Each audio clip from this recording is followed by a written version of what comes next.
हम आपसे ये बात कई बार कहते हैं कि आपको इस बात का शुक्र मनाना चाहिए कि आप भारत में रहते हैं, क्योंकि भारत में अभिव्यक्ति की आज़ादी है और यहाँ आप दिल खोलकर अपनी सरकार की आलोचना भी कर सकते हैं और सोशल मीडिया पर या वैसे भी आप अपने विचारों की पूरी अभिव्यक्ति कर सकते हैं।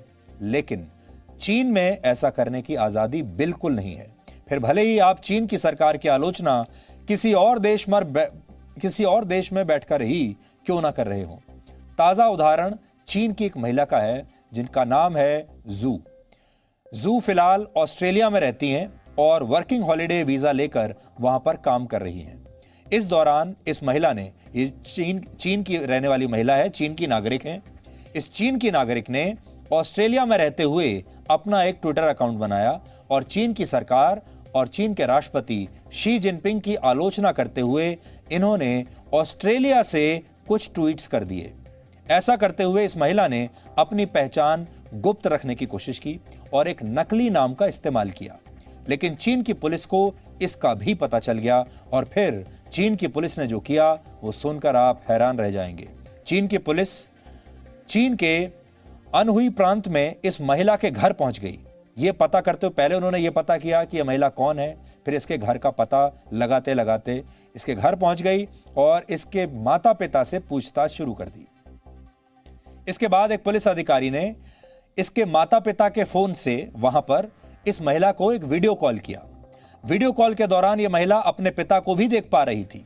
वीडियो कॉल पर पुलिस अधिकारी ने इस महिला को धमकी देते हुए कहा कि हम इस समय आपके घर पर हैं, आपके माँ बाप हमारे साथ हैं और आपको यह याद रखना चाहिए कि आप चीन की नागरिक हैं और आप पर चीन के कानून लागू होते हैं, भले ही इस समय आप ऑस्ट्रेलिया में हैं। इसके बाद पुलिस अधिकारी ने कहा कि जब भी जू यानी ये महिला चीन वापस लौटें तो उन्हें सबसे पहले पुलिस स्टेशन आना होगा, क्योंकि जो कुछ वो ट्विटर पर लिख रही हैं चीन का कानून उसकी इजाजत नहीं देता। पहले आप इस महिला और चीन के पुलिस अधिकारी के बीच हुई ये बातचीत सुनिए। ये वीडियो कॉल पर बातचीत हुई है, यानी पुलिस महिला के माँ बाप के घर पहुंचती है, उनको अपने साथ बिठाती है और वहां से इस महिला को वीडियो कॉल करती है और फिर क्या कहती है उस वीडियो कॉल में आप देखिए। 当然，我明天我就告诉你一声，我在找你父亲，啊，好吧，你可以录音录像，我明天告诉你。而且你现在我跟你讲，你那个推特发的那些东西是绝对不可以的。那推特不是我的。你回国之后，你马上来公安局找我。 चीन में ट्विटर समेत तमाम सोशल मीडिया प्लेटफॉर्म्स पर प्रतिबंध है, इसलिए यह महिला चीन में रहकर चीन का विरोध तो बिल्कुल नहीं कर सकती थी।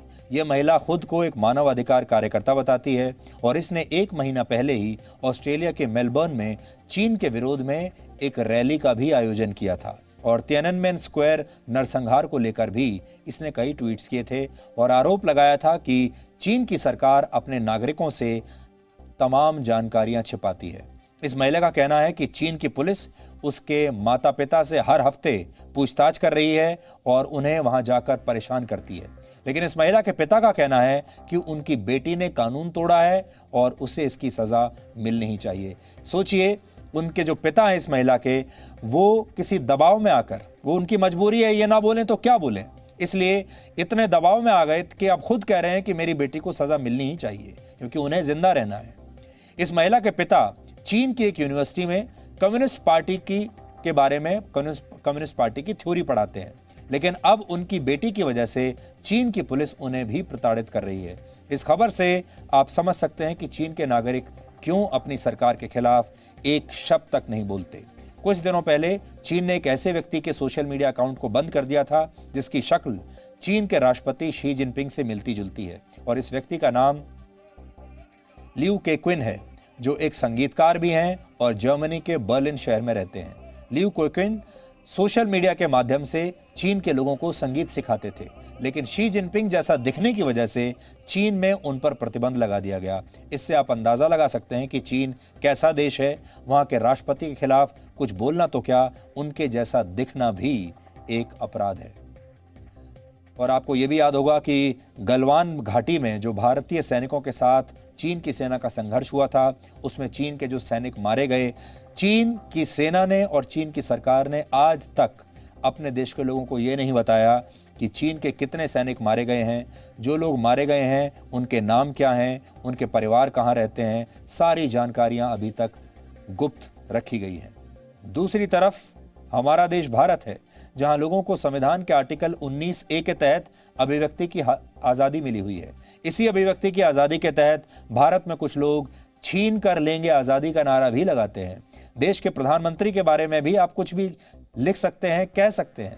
यहाँ तक कि ये लोग देश के खिलाफ भी कुछ भी बोलते हैं, अपनी सेना के खिलाफ बोलते हैं, अपने देश की सरकार के खिलाफ बोलते हैं, अपने प्रधानमंत्री के बारे में बोलते हैं, क्या नहीं बोलते।